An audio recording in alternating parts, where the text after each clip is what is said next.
Some disappearances happen quietly, slipping through the cracks of everyday life with barely a whisper. Others leave echoes, haunting, inexplicable traces that ripple through time, demanding answers that never come. The case of Lars Mittank, a 28-year-old German man who vanished in Varna, Bulgaria, in 2014, is one such echo. A healthy, ordinary man on a beach vacation with friends, Lars disappeared under circumstances so bizarre, so chilling, that they continue to captivate and confound the world. His story is not just a mystery, it's a puzzle with pieces that don't quite fit, no matter how you turn them.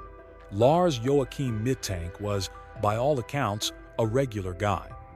Born in 1986 in Berlin, Germany, he lived a life that was comfortably unremarkable. He worked as a technician, enjoyed football, and spent his free time with a close-knit group of friends. He wasn't the type to chase adventure or court danger. He was dependable, grounded, the kind of person you'd expect to come back from a vacation with a sunburn and a few funny stories, not a headline. In June 2014, Lars and 4 friends set off for Varna, a sunny coastal city on Bulgaria's Black Sea coast.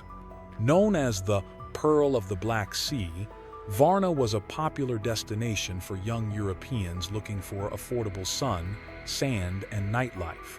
The group checked into a budget hotel in the Golden Sands resort area, a bustling strip of bars, clubs, and beaches. For days, they did what young people on vacation do.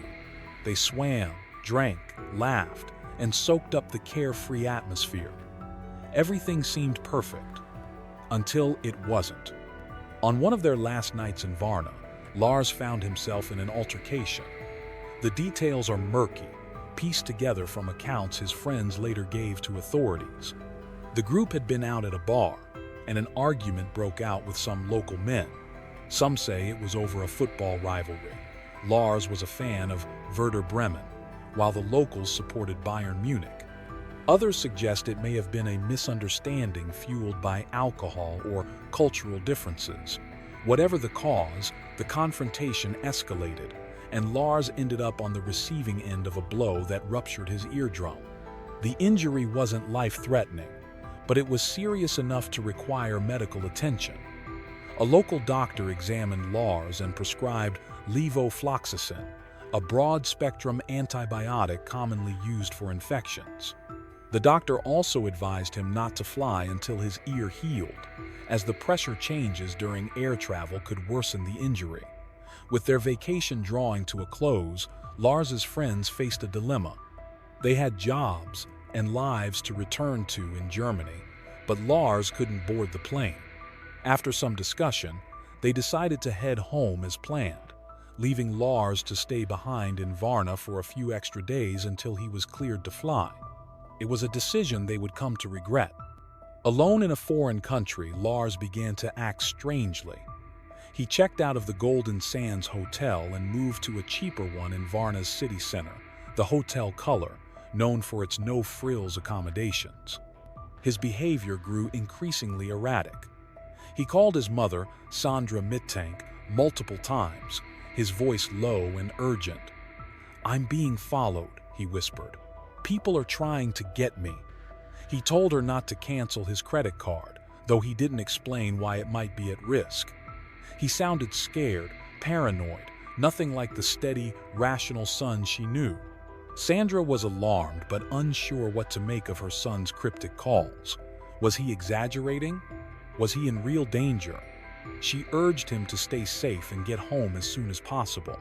Meanwhile, Lars's behavior grew odder.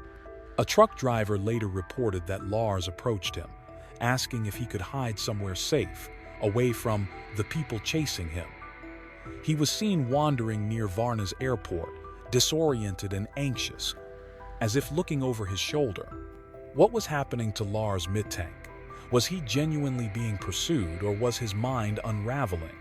On the 8th of July, 2014, Lars arrived at Varna International Airport, ready to catch a flight back to Germany.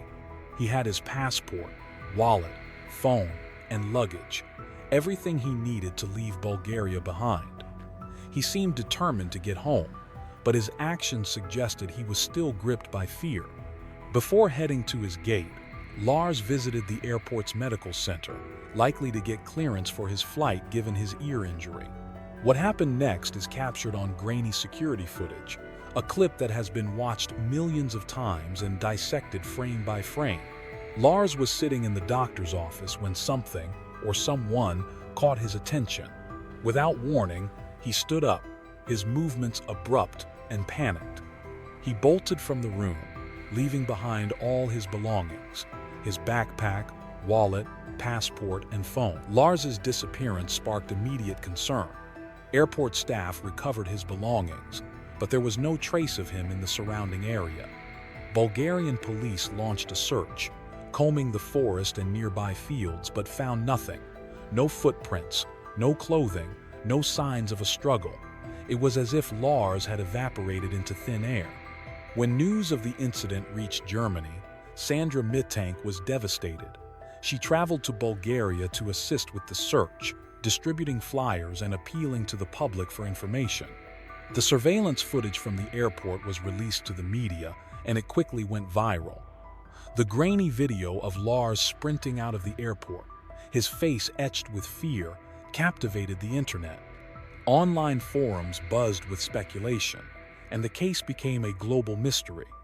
Despite extensive searches, no confirmed sightings of Lars have ever been reported. His bank accounts remained untouched. His phone was never used again. No body was found, no ransom demands made, no clues uncovered. Lars Mittank had simply vanished. Another possibility is that Lars was genuinely in danger. The altercation over the football rivalry may have escalated beyond a simple scuffle, drawing the attention of dangerous individuals, perhaps locals with ties to organized crime. Bulgaria's Black Sea coast, while a popular tourist destination, has had issues with crime, including scams targeting foreigners. Could Lars have stumbled into something more sinister during his trip? His fear of being followed and his reluctance to cancel his credit card could suggest he was being coerced or threatened. If so, his flight from the airport might have been a desperate attempt to escape real pursuers. Some believe Lars was the victim of foul play. Perhaps he was abducted after leaving the airport, or his disappearance was orchestrated to look like a voluntary act. The fact that he left all his belongings behind raises questions. Why would someone fleeing danger abandon their passport and phone?